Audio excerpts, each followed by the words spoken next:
If you're a football agent and you have just recently gotten your license and you want to be working with football clubs, there are things you need to do so that you can so that clubs can be attracted to your work and think that you're the right agent for them. So stick around in this video and I'm going to be giving you some ideas that you can use to develop your knowledge as a football agent. One of the few things you have to look at is like, are they a developing club? You have to have an idea of this. So you have to go and look at the recruitment system and see, do they develop players and sell? What kind of players do they bring in? And you have to look at their transfer record.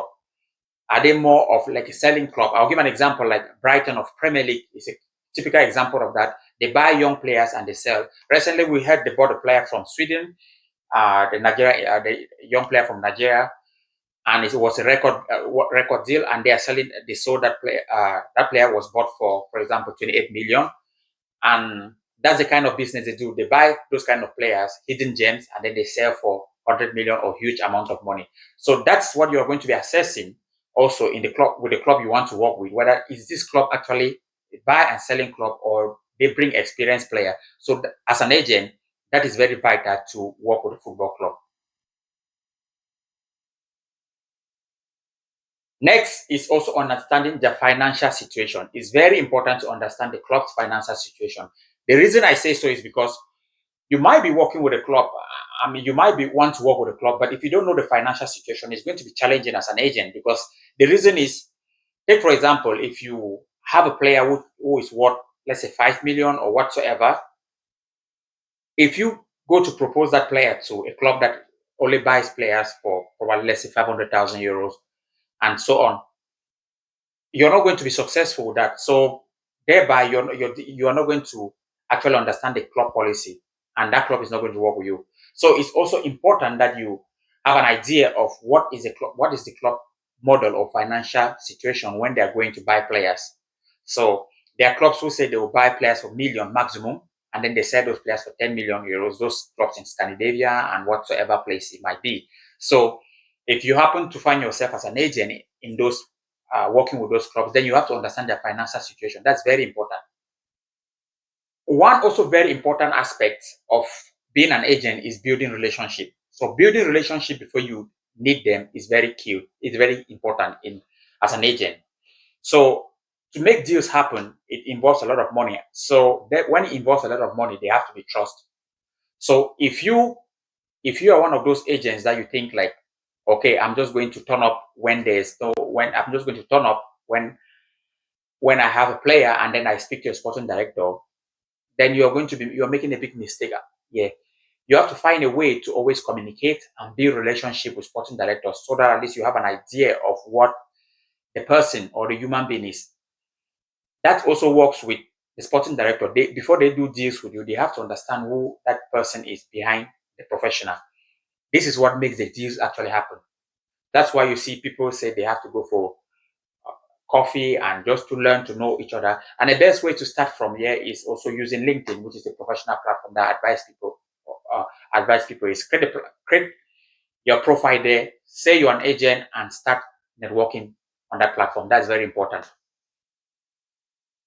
Another thing we can also talk about is presenting players as solutions.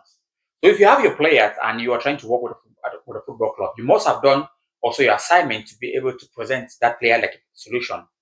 Don't just go sending players to sporting directors or head of recruitment or scout, whosoever they may be, that if you have this player, this good winger who is electric and whatsoever, try to know what that club does.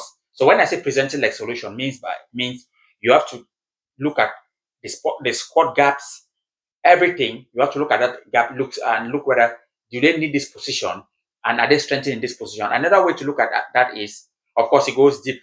If you have a player who is 35 years in a position and probably the next person is an academic player, you know that they'll be needing strengthening in that squad, in that position. So when you're presenting, you have to also, then you watch your game model, you have to actually know that they need this player. Don't just go present any kind of player, because most often they are not going to reply to you. But before presenting your player, relationship building is very important, because after you build relationship, then you go in presenting your players. That is where the click happens, because they know that you actually know what they need. So the clubs actually do learn that, okay, this person has been doing his homework He knows what we need, and they are going to respond to you much easier than you just spamming sporting directors, which your message or your email goes nowhere.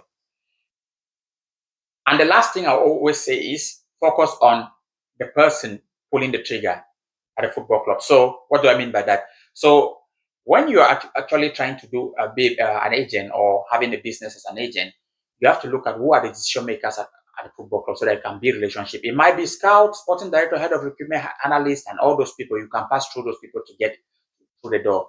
But you have to always be a strong relationship with the person who pulls the trigger, because that's where that's the person making the final decision. You want to have a good relationship with that person, and you want to show that you know what you're doing. You want to be professional and knowing and you want to be professional, making that person to respect you and keep building trust. Okay, so that's it. If you put all these things into practice, it's going to help you prolong or improve your career as an agent, and in future you're going to become one of the best, because these are the main things. It sounds basic, but these are the most effective things that can help transition you from having no deals to starting to have 1, 2, 3 deals. Okay, so that's it for this video. I'm Gaucho Brian, FIFA licensed agent. I do help agents build a network with football clubs. So if you're interested in that, you can book an appointment with me, a consultation appointment where I'm going to take you through what I do and also to get you started so that you can start getting deals. But if you also want to join my Skool community, which I share agent tips on how to build their network with football clubs, you can also join. The link also is there. Okay, so that's it for this video, and bye for now. Talk to you later. Cheers.